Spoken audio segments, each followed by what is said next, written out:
Mas antes da gente cear, eu queria convidar você a abrir a Bíblia para a gente poder aprender do Senhor nessa noite. Mateus capítulo 5, versículo 1, nós vamos ler o Sermão do Monte, ou pelo menos um trecho dele.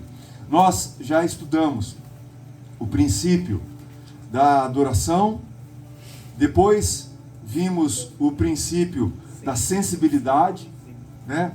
E agora nós vamos ver o princípio da administração. É isso mesmo, princípio da administração.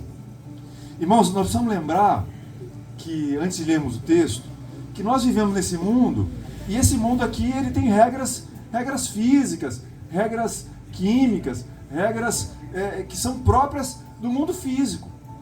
E essas regras, essas leis, olha, irmão, sério, nem que a gente embrabe, nem que a gente fique brabo, não tem jeito. Nós somos submetidos, por exemplo, à lei da gravidade. A lei da gravidade. Quando nós éramos moços e a nossa pele era de pêssego, nossa cara não derretia assim, não. Não tinha isso, não. Mas a gravidade fez efeito sobre nós. E agora eu tenho um bigode chinês aqui, ó, que eu não queria ter. Mas a gravidade. Não tem essa não, irmãos. Todos nós, se cairmos do segundo andar, vamos nos esborrachar. Não, mas eu vou me revoltar contra a lei da gravidade. Não tem essa não. Irmãos, nós estamos sujeitos às leis desse mundo. Da mesma forma, nós precisamos entender que existem princípios espirituais que Jesus deixou para nós, que não adianta a gente querer correr, não adianta a gente querer fugir, não adianta a gente querer embrabar. Nós estamos sujeitos a esses princípios. Então Jesus, aqui no Sermão do Monte, ele faz uma verdadeira radiografia espiritual dos discípulos. E por que isso é importante? Porque uma fotografia só vê do lado de fora.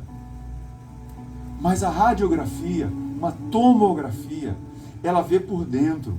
Então, Jesus aqui no Sermão do Monte, ele ensina princípios espirituais que nos vêm por dentro. E essa visão que Deus tem dos seus discípulos precisa ser ensinada. Por quê? Porque são leis espirituais, são princípios espirituais que precisam abrir os nossos olhos. Nenhum de nós pode ficar enganado em relação a si mesmo diante de Deus. Porque, irmãos, quando a gente vai em outros países, cada país basicamente tem a mesma regra de direção. Mas se você for à Inglaterra, você vai ver que lá se dirige ao contrário. O volante do carro está no lado oposto do que está aqui, por exemplo, no Brasil. Então, você vai para um lugar, você tem que se submeter a essas regras. Da mesma forma, do ponto de vista espiritual, nós precisamos nos submeter às regras, às leis, aos mandamentos, aos princípios que são imutáveis, que Jesus nos ensinou. Por isso, vamos lá ler. Mateus, capítulo 5, versículo 1, diz assim: Vendo Jesus as multidões, subiu ao monte, e como se assentasse, aproximaram-se os seus discípulos. E ele passou a ensiná-los, dizendo: Bem-aventurados os humildes de espírito, porque deles é o reino dos céus. Bem-aventurados os que choram, porque serão consolados. E para hoje, bem-aventurados os mansos, porque herdarão a terra. Você tem um pedaço de terra? Você tem uma fazenda? Você tem um canto para chamar de seu? Aqui Jesus falou que bem-aventurados, felizes são os mansos, porque vão ganhar de presente a terra. Vamos orar? Vamos curvar nossas cabeças? Vamos pedir ao Espírito Santo que fale conosco? Pai, em nome do Senhor Jesus, nós pedimos ao Senhor, nós clamamos ao Senhor, que o Senhor fale conosco, que o Teu Espírito Santo plante a boa semente do Evangelho que já foi ensinado, que está sendo pregado, que já está aqui nas Escrituras, mas que Ele plante numa parte do nosso coração de terra boa, para que o fruto seja a prática do Teu Evangelho, que vai render 30, 60 e 100 por um, cada semente. Nos ensina, Senhor, nos fala, o que o Senhor quis dizer com felizes são as pessoas mansas.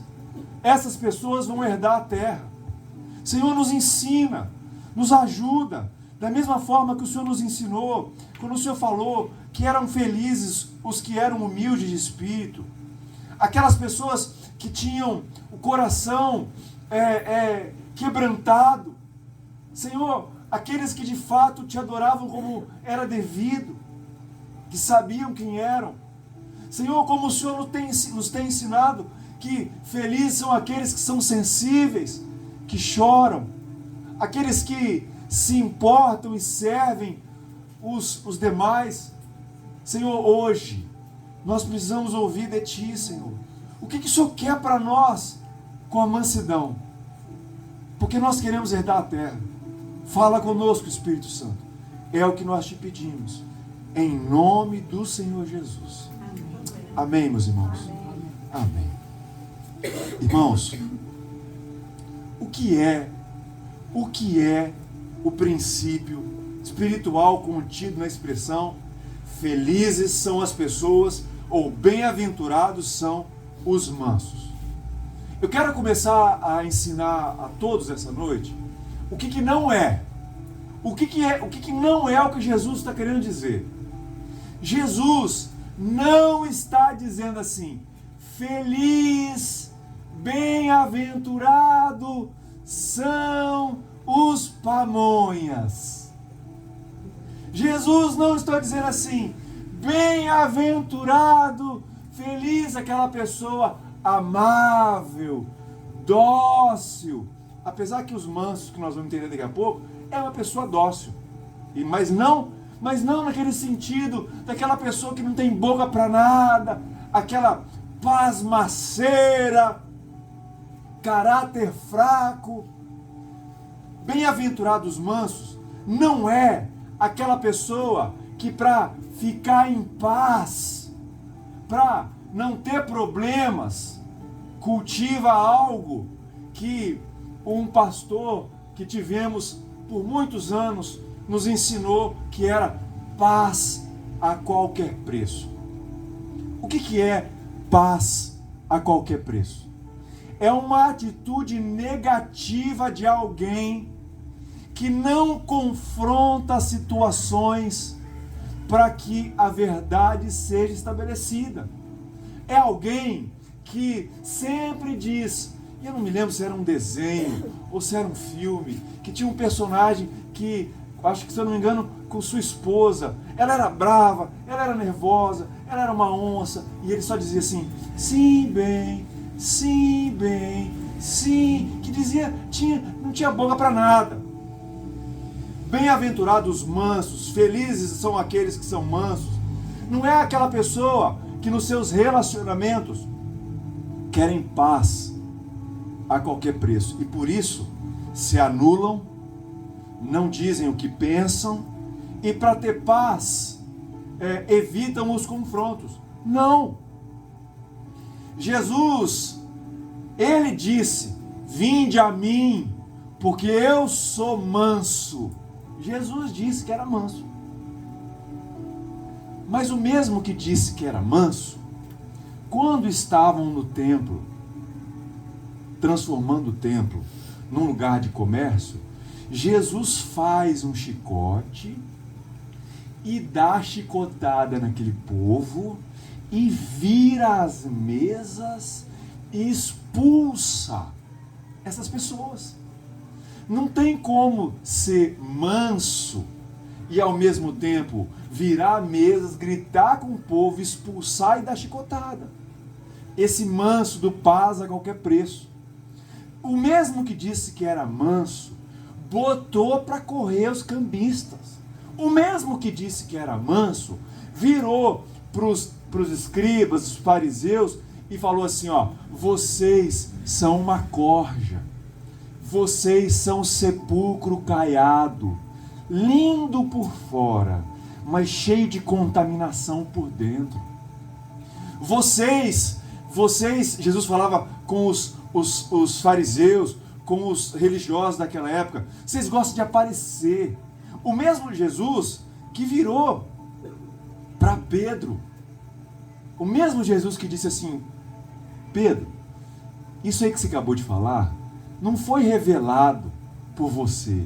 Isso veio diretamente do meu Pai que revelou, quando Pedro falou que Jesus era o próprio Filho de Deus. Mas é o mesmo Jesus que quando Pedro tenta dissuadi-lo para não ir para a cruz, é o mesmo Jesus que fala assim: arreda, aparta-te de mim, Satanás. Ah, Satanás. Ou seja, Jesus, porque Pedro estava assim: não, Jesus, você não vai para a cruz, não. Não, Jesus, você não vai morrer, não. Não, Jesus, eu não vou deixar isso acontecer, não. O mesmo Jesus que é manso confrontou Pedro com a verdade. Pedro, isso que você está falando não vem da sua boca, é porque o diabo está falando pela sua boca. Você está cogitando das coisas dos homens, eu estou falando das coisas de Deus. Então, nós precisamos entender, irmãos, que nós temos que parar de imaginar Jesus como as pinturas europeias pintaram. Aquele Jesus branquinho, com as mãos lisas, que era até assim, meio afeminado. Jesus com aquelas posturas assim. Oh. Não, irmãos. O mesmo que disse que era manso, também se irava e botava para quebrar e confrontava. É o mesmo Jesus que quando fala com o jovem rico: só te falta uma coisa, vende o que você tem, dá para os pobres e me segue. E quando o jovem rico ficou meio assim, porque era rico e não ia, saiu entristecido, Jesus não voltou, não foi lá: não, eu vou baixar o padrão para você, eu vou deixar o seu padrão mais tranquilo. Não precisa vender as coisas, não. Não precisa vender, não. Me segue, do jeito que você está. Não, Jesus deixou ele embora. Sabe, irmãos, muitas vezes a gente pensa, ou a gente foi ensinado em Jesus assim, muito meigo, muito mão lisa, muito... Não, irmãos, a Jesus, ele era filho de carpinteiro e carpinteiro. Então Jesus devia ter as suas mãos calejadas. Jesus, ele era um homem como os outros, fortes, que mexiam com madeira. Nós temos muita dificuldade de entender Deus irado, mas a Bíblia diz que Deus fica irado. Ai daquele que cair nas mãos do Deus vivo. Deus também ira diante da injustiça, diante do pecado. Deus também Deus age. Manso não é alguém que tem sangue de barata. Não, manso não é alguém que tem sangue de barata. Quem é o manso? Manso é aquele que se submete ao governo de Jesus e entrega tudo a Ele. Amém. Inclusive seus direitos. Vou repetir. Manso é aquela pessoa que se submete ao governo de Jesus e entrega tudo a Ele, inclusive seus direitos. Ô irmãos, quando que nós sabemos se um cachorro é manso ou se um cachorro é bravo? É quando ele late? Não. Latir, todo mundo late. Todo cachorro late. Agora, um cachorro é manso de verdade quando mexem na comida dele. Um cachorro é manso de verdade quando ele permite que as pessoas tirem da boca dele o osso ou o pedaço de carne. Irmãos, eu já tive cachorro que era lindo. Tinha um cachorro que, não sei se vocês sabem da história, mordeu a cabeça do Rafa, do Denis da Dari. Ele era lindo, era um chau-chau com língua roxa. Irmãos, lindo. Brinca com ele. O Rafa foi mexer na comida dele. Rapaz, ele deu uma bocada no Rafa. Era bebê. Bebê. Não quer saber, não. Tem a marca até hoje, Dari? Tem uma marquinha aqui, ó, que ele pegou assim, ó. Você quer saber se um animal é manso? Se deixa mexer na comida. Da mesma forma, irmãos, nós precisamos entender que manso, de acordo com Jesus, é quem se submete ao governo dele, de Jesus, e entrega tudo a ele, inclusive seus direitos. Manso é aquela pessoa que entrega o volante do carro da sua vida para Jesus. Manso é aquele que entregou para Jesus as chaves de tudo que tem, os documentos, as propriedades, e manda e permite, quer dizer, que ele, Jesus, faça o que bem entender. Porque, irmãos, se Jesus não é o Senhor de tudo em nossas vidas, não tem como ele ser Senhor de alguma coisa. Se ele não é Senhor de tudo, ele não pode ser Senhor daquilo que nós não entregamos. Aquilo que nós agarramos com força é aquilo que está longe do controle de Deus. Aquilo que a gente se apega, aquilo que a gente agarra, aquilo que a gente não abre mão, aquilo que a gente rosna, aquilo que a gente esbraveja, aquilo que a gente se irrita, é isso que está fora do controle de Deus. Muitos de nós, irmãos, acham que nós não recebemos, até temos um pouco de, como posso dizer, de um certo despeito, mas não é essa palavra que eu quero usar. Muitos de nós têm um remorso, mas é um sentimento ruim, negativo, uma frustração, porque pensa que não recebeu tudo que tem direito da parte de Deus. Olha para outros e fala assim: nossa, mas Deus tem filhos preferidos. Deus tem filhos preferidos e tem um pouco de um rancor, é a palavra que eu queria. Tem um rancor assim em relação a Deus, porque por que Deus dá algo para um e não dá para mim? Porque normalmente, irmãos, quando nós achamos que não recebemos tudo, é porque nós não entregamos tudo. E quem não entrega tudo, quem tem sempre um plano B guardado na manga da própria força e não entrega tudo a Deus, sempre vai pensar por transferência que Deus também não lhe deu tudo. Irmãos, nós precisamos entender que aquilo que a gente se agarra, aquilo que a gente se irrita, aquilo que a gente segura, esse é o nosso Deus com letra minúscula. Tudo em nossas vidas. Será que existe? Tudo aquilo que nós nos agarramos de forma visceral, esse é o nosso Deus. E por isso, irmãos, eu quero ler com vocês, queria te convidar para abrir em Gênesis capítulo 22, versículo 1. Essa história é a história de Abraão, que não tinha filhos, e essa história é muito linda, porque é um homem que não tinha filhos, e foi colocado Deus à prova. Você sabe que Abraão, ele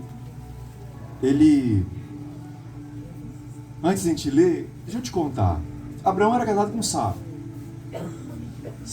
Deus tinha prometido para Abraão que ele ia ser bênção para a humanidade toda, que ele ia ter filhos como a areia do mar e como as estrelas, a descendência como as estrelas do céu. Mas Abraão tinha 86 anos e nada de um filho. E Abraão vira para Deus e fala assim: Deus, será que o filho, o meu descendente, vai ser o meu servo que nasceu aqui na minha casa? Será que vai ser o meu servo? E aí a esposa arruma uma mutreta e arruma a serva dela para Abraão ter um filho. Agar é a serva egípcia, e aí Abraão coabita com ela, Abraão namora com ela, e aí gera um filho, Ismael, e é como se fosse o filho. Mas depois de quase 10 anos, Deus aparece para Abraão novamente e fala assim: Abraão, o filho da promessa é o filho com Sara. E aí Abraão já está com 99 anos. E Sara com 90 anos. E Abraão fala assim: não, Senhor, Ismael está aqui, viva Ismael. E Deus fala: não, é com Sara. Parece estranho, por que Deus demorou tanto tempo para Abraão ter um filho da promessa, um filho com a esposa? Irmãos, Deus queria que Abraão soubesse, e que nós soubéssemos, que o filho da promessa não viria pela força humana, mas viria unicamente como um milagre de Deus. O texto bíblico lá em Hebreus fala que Abraão já estava adormecido. Ou seja, não funcionava mais. E que Sara já não tinha mais os tempos de mulheres, ou seja, ela não menstruava mais, não ovulava mais. Aí, irmãos, 1 ano depois da visita de Deus, nasceu Isaac. Motivo de riso, de alegria. E aí, irmãos, o que parece no texto é que desde esse momento que nasce Isaac, até o texto que nós vamos ler, nunca mais Deus falou com Abraão. Então os comentaristas, não aparece mais nada, até o menino já ser grande. O que parece é que o milagre de Isaac foi tão lindo, tão maravilhoso, que Abraão ficou meio apaixonado pelo milagre. Abraão ficou com a boca cheia de dente, de alegria, por conta do milagre que foi o filho da velhice. E aí, Gênesis 22, versículo 1. Vamos ler? Depois destas coisas, pôs Deus Abraão à prova e lhe disse: Abraão. E esse lhe respondeu: eis-me aqui.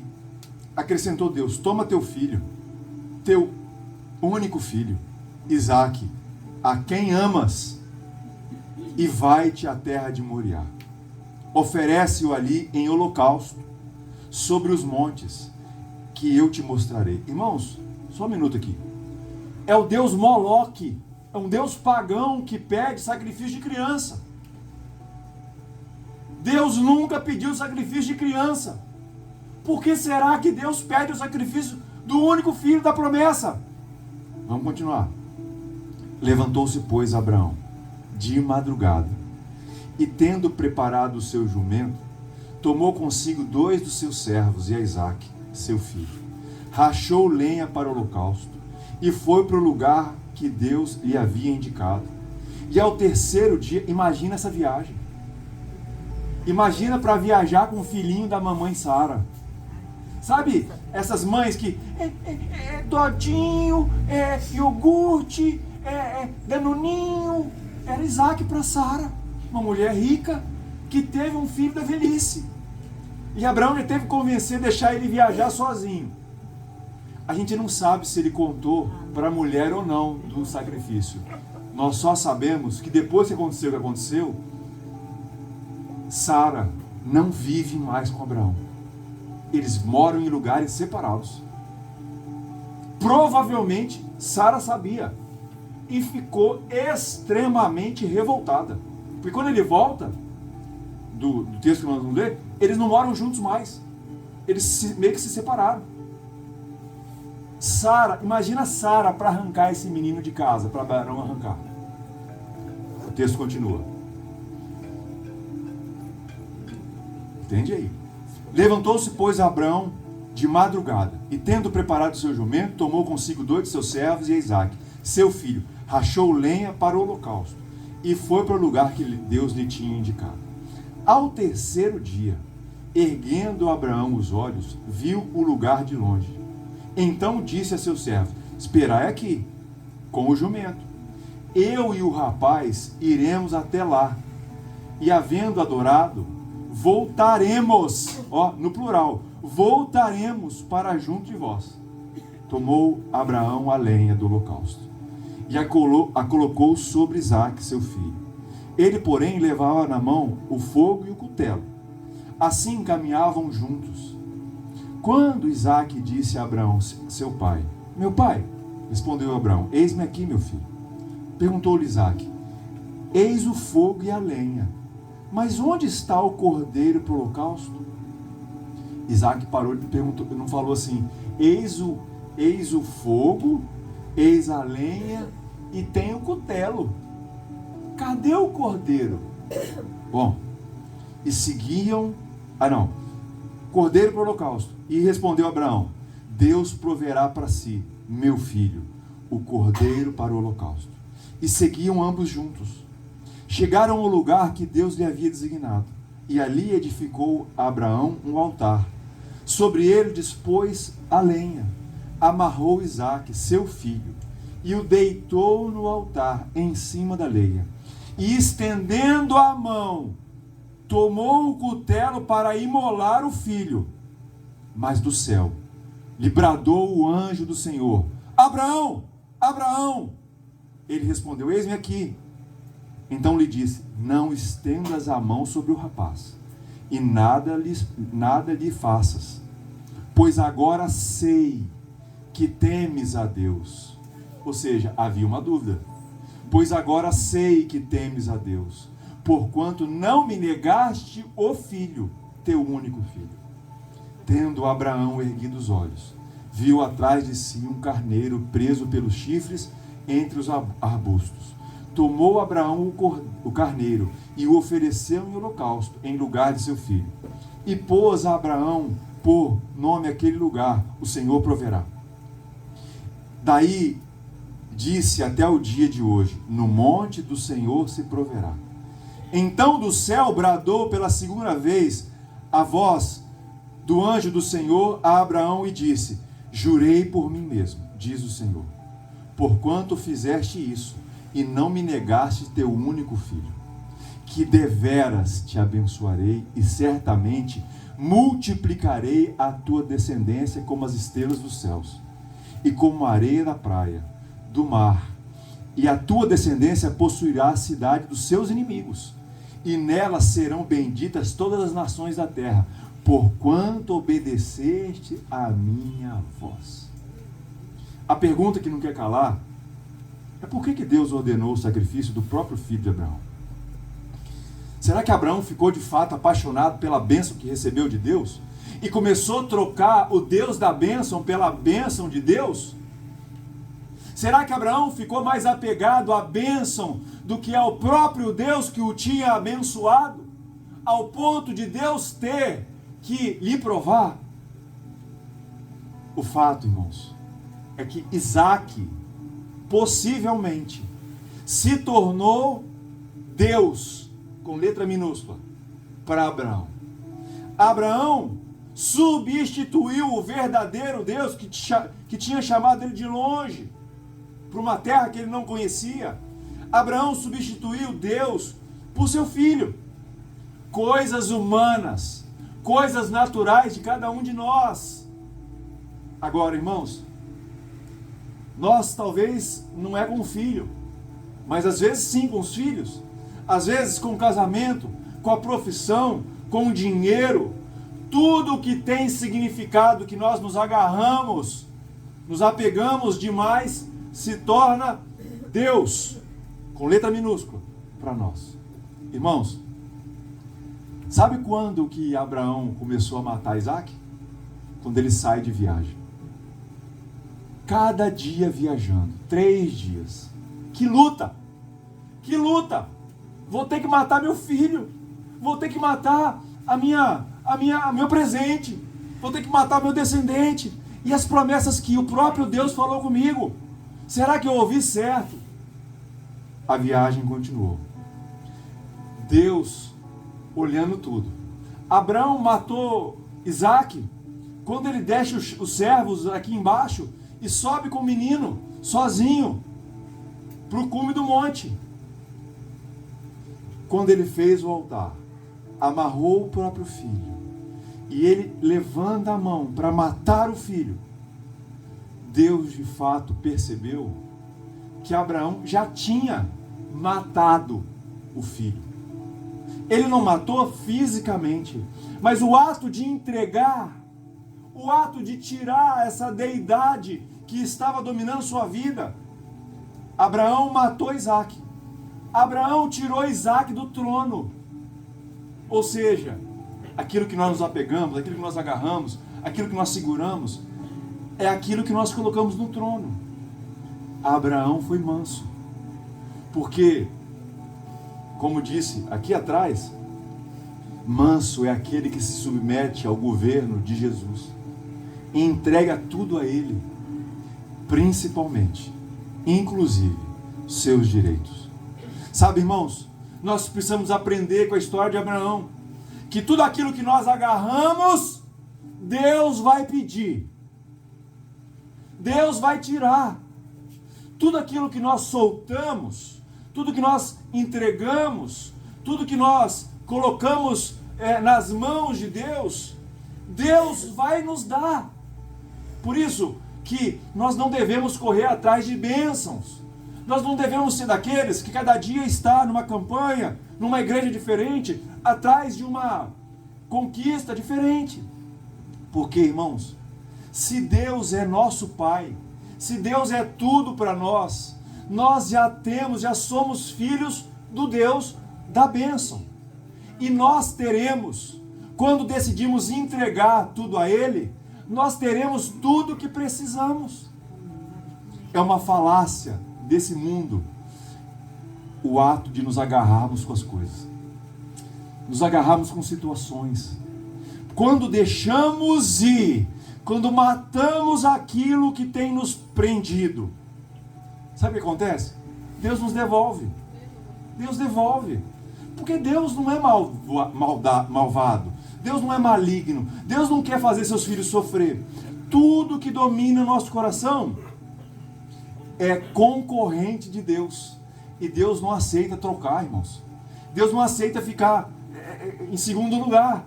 Porque ou Ele está em primeiro e governa tudo, ou Ele está no final da fila. Será que Deus está em primeiro lugar nas nossas vidas? Mas aí surge a pergunta: então eu não posso querer nada? Olha o Salmo 37, versículo 4. Agrada-te do Senhor, e Ele satisfará os desejos do teu coração. Entrega o teu caminho ao Senhor, confia nele, e o mais Ele fará. Aqui tem 4 palavras especiais, irmãos. Agrada-te. Ou seja, se Deus está em primeiro lugar, se Ele é o centro da nossa vida, sabe, existem desejos legítimos. Mas o fato de Deus estar em primeiro, é o agrada-te do Senhor, nos mostra que Ele não aceita outro lugar. O nosso coração, ele tem que estar voltado para o Senhor. O nosso coração tem que estar devoto a Deus. O nosso coração tem que estar preocupado com o que Ele pensa de nós. O nosso coração tem que ser agarrado a Deus.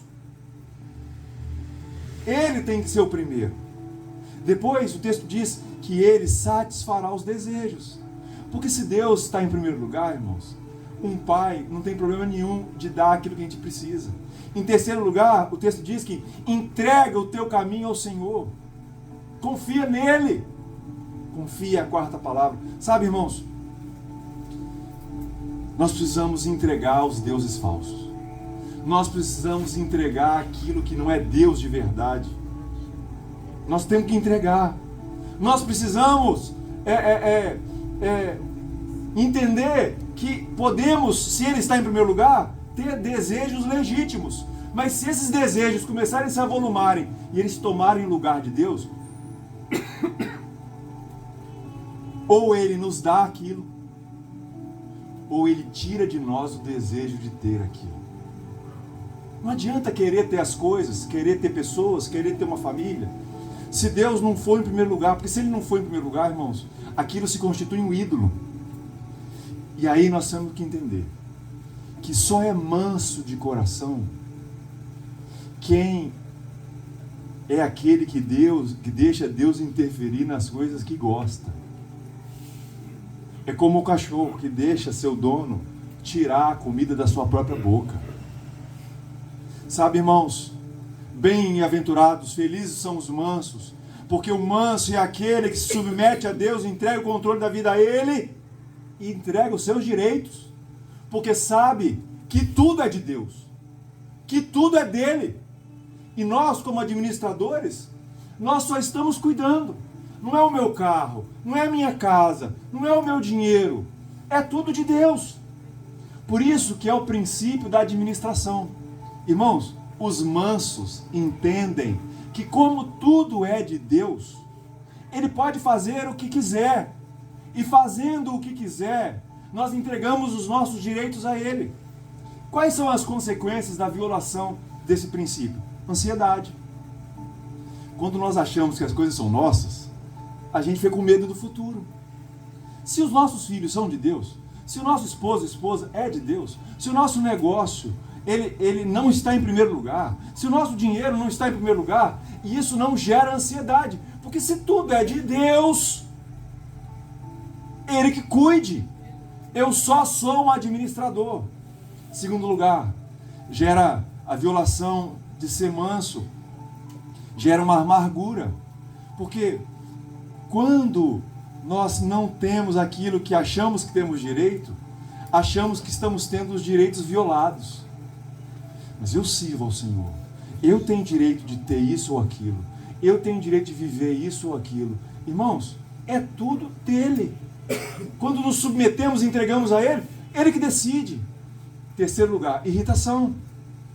Quando eu não sou manso, vem uma irritação sobre mim, porque eu sinto que o meu direito foi tomado. Direito foi tomado. Quando alguém vem e coloca a mão naquilo que é meu, quando alguém vem e interfere naquilo que é meu, quando alguém toca ou mexe naquilo que eu acho que é meu, eu fico irritado. Por quê? Direito que foi, um direito meu que foi tomado. E por último, avareza. Como eu sou dono, é só meu. Eu não vou repartir. Irmãos, quais são os resultados de ser manso de coração? Está aqui, ó. Herdar a terra. Começou a chover, ó. Eita. Herdar a terra. O que é herdar a terra? Abre aí, ó. Pode deixar a cadeira, pode deixar a Pode deixar as cadeiras, irmãos. Só senta aqui de fora, para dentro.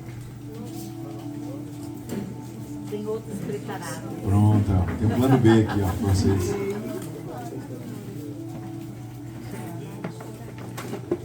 Muito bem.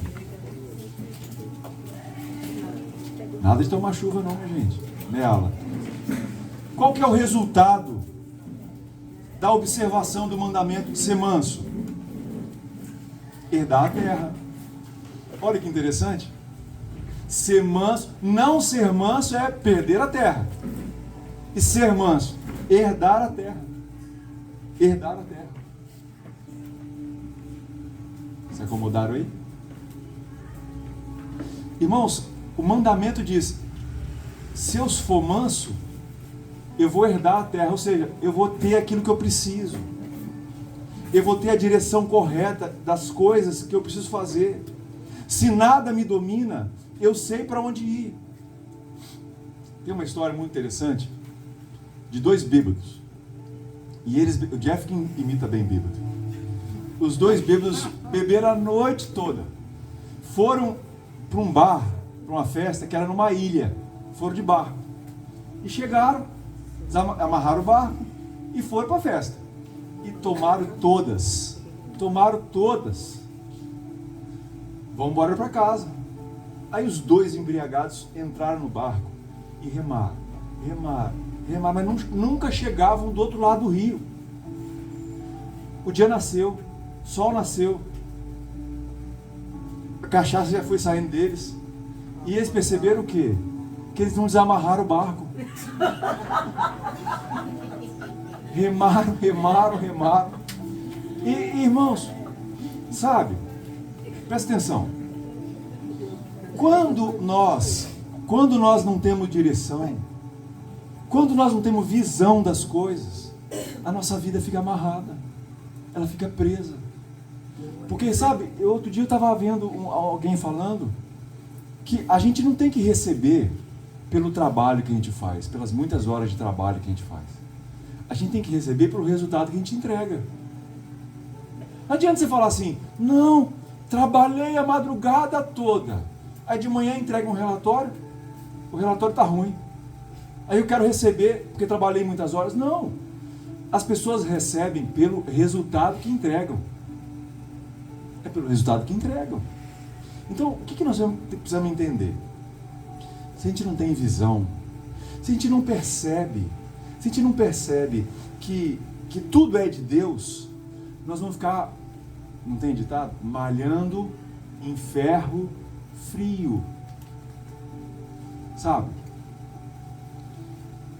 Experimenta entregar a Deus aquilo que você está agarrado. Imagina aquilo que te irrita. Imagina aquilo que te irrita.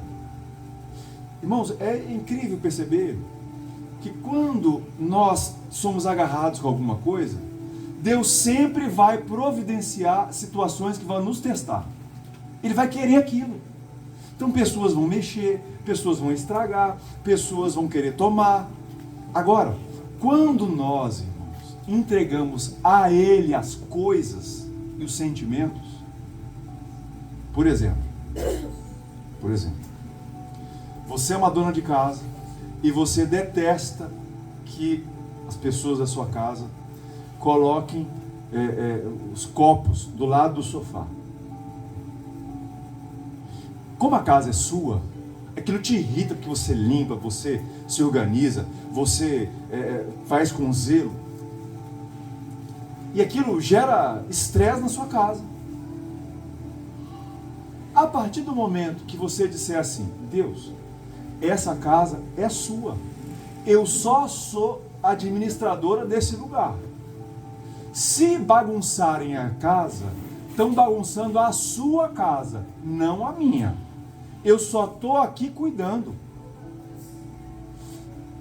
Irmãos, quando nós entregamos no altar do Senhor aquilo que nos irrita, provavelmente Deus vai pegar aquilo, vai tomar para si e vai nos devolver para que seja de fato nosso. Irmãos, é incrível perceber, por exemplo, irmãos, eu fico bobo. Uma coisa que me irrita profundamente, Denis, em Patrícia, é que ela não consegue, algumas vezes, mensurar a força de bater a porta do carro. E dá umas pancadas na porta do carro, que o carro todo chacoalha. Mas eu falo assim, pelo amor de Deus, será que... Aí eu ensino, Denis, olha aqui, ó, encosta a porta perto e só faz, aí fecha. Mas se o carro é meu, eu tenho direito de ficar irritado com aquilo. Mas e se o carro não é meu? Eu só sou administrador. Ela está socando o carro de Deus.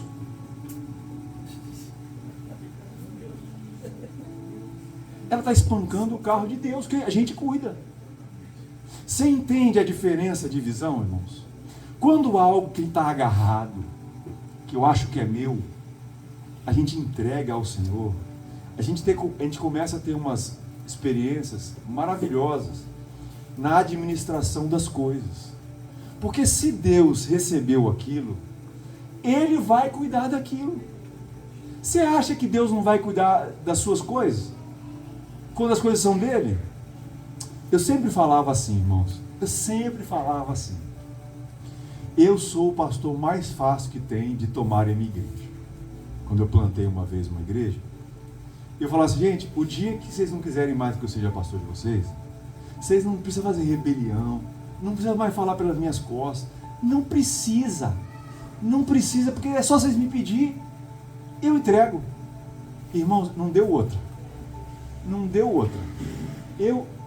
Quando, irmãos, houve uma situação que existia uma força superior de outra cidade que queria tomar o prédio da igreja, e eu sofrendo, porque estavam querendo tirar o prédio das pessoas que construíram o prédio.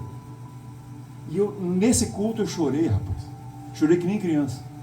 Eu chorei dor da alma. E no dia que eu estava chorando porque queriam tomar o prédio desses irmãos, esses irmãos tomaram a igreja que eu era pastor. Irmãos, eu saí de lá tão leve. Porque não tem como tomar a igreja de pastor. A igreja é de Deus. Ué, meu Deus. E pastor que se garra em igreja, porque eu que fundei, eu que isso, eu que aquilo, eu tenho que botar meus filhos aqui, porque isso é um patrimônio. Irmãos, nem minha cama é minha. Esses dias um irmão perguntou assim para mim, pastor, o que você acha de alugar a própria casa na temporada? Eu falei, rapaz, aquilo é de Deus. pior que vai acontecer é alguém namorar em cima da sua cama. Rapaz, mas ué, o avô tá novo. Se for assim, a gente não pode namorar quando a gente vai no hotel. Irmãos, essas são só coisas. Mais espiritual do que coisas são entregarmos as coisas a Deus. Amém. O que te irrita? O que quando alguém quer arrancar o osso da sua boca, o que te faz descer da cruz? Qual é a sua irritação? Você precisa ser manso. Você precisa ser mansa. Você tem que entregar o comando todo para Deus e deixar aquilo ser dele, inclusive os direitos. Inclusive os direitos. Mas eu tenho o direito de ser honrado. Eu tenho o direito de receber. Irmãos, o mais gostoso é quando você abre mão dos direitos e deixa Deus fazer o que Ele quer. Aí a gente fica em paz. Porque enquanto está agarrado nos direitos, enquanto está agarrado naquilo que a gente pensa que é nosso, irmãos, nós estamos perdidos. Nós estamos perdidos. Irmãos, como é que Jesus ensina esse princípio de ser manso no resto do sermão? Mateus 5, 38 a 42, ele fala assim, quando alguém te bater numa face, dá outra. É ser manso. Quando alguém quiser tirar a túnica, entrega a capa. Você vê, não faz questão das coisas, porque se você, a sua integridade, se as suas coisas são de Deus, deixa levar. Mateus 6,19, Jesus fala muito sobre o dinheiro, que o dinheiro é um verdadeiro Deus, e ele fala assim, não anda ansioso quanto a coisa alguma, o que é a vez de beber, comer e as coisas que vocês vão vestir. Não foi Deus que fez o nosso corpo? Ele que se vire para botar a roupa em cima. Deus cuida. Se tem uma coisa linda que Deus faz, é cuidar dos seus filhos. Irmãos, eu quero concluir essa palavra dizendo que nós somos uma contracultura. Enquanto o mundo está dizendo assim, se apega aos seus direitos, não entregue nada. Jesus falou assim, seja manso, porque se você for manso, você vai herdar a terra. Você quer herdar a terra? Você gostaria de herdar a terra? Você gostaria de ser um herdeiro? Irmãos, eu nunca recebi herança nenhuma. Mas deve ser gostoso demais, fora a tristeza da morte do pai, ou do sogro, quem que for que seja. Você, do nada, receber 300 mil. Imagina, Jeff. Do nada, você não estava esperando. Bateu as botas. Fiquei herdeiro. Tô rico. Vou comprar o carro do meu sonho. Vou comprar a casa do meu sonho. Você recebeu uma herança. É receber algo que você não fez por merecer. Por isso Jesus falou assim, seja manso. Desapegue que você vai herdar a terra. Quem tem a Deus como centro de sua vida, e Ele estando no trono que Ele merece estar, recebe o direito de herdar. Ser herdeiro, eu até hoje não herdei nada, mas eu já fico imaginando que um dia eu vou herdar algo muito melhor, muito maior do que dinheiro, do que casas, do que bens. Nós vamos herdar o céu. Nós vamos herdar a comunhão próxima no reino de Deus. Quando nossos corpos estiverem glorificados, nós vamos herdar isso de Deus. Nós somos herdeiros de presentes espirituais e materiais. Mas se nós nos agarrarmos com as coisas, eu queria te fazer um convite. Hoje, quando você chegar em casa, se for dormir, se ajoelhe no pé da cama e entregue a Deus aquilo que você tem transformado em Deus na letra minúscula. Faça como Abraão, faça um altar e entregue a Ele. Entregue de verdade, porque se você entregar, com certeza Ele pega para si, e você é o melhor administrador das suas próprias coisas. Hoje à noite, quando chegar em casa, entregue aquilo que tem se tornado um fardo, um apego, um falso Deus na sua vida, e seja um daqueles que são os mansos. Amém? Amém. Jesus é o exemplo. É aquele que foi manso, morreu na cruz, se entregou por nós. E como se entregou por nós, morreu morte de cruz. Sabe o que acontece com quem se entrega? Sabe o que acontece com quem entrega tudo? Recebe glorificação. O mesmo Jesus que foi humilhado por nós na cruz, foi glorificado por Deus Pai e ressuscitou ao terceiro dia.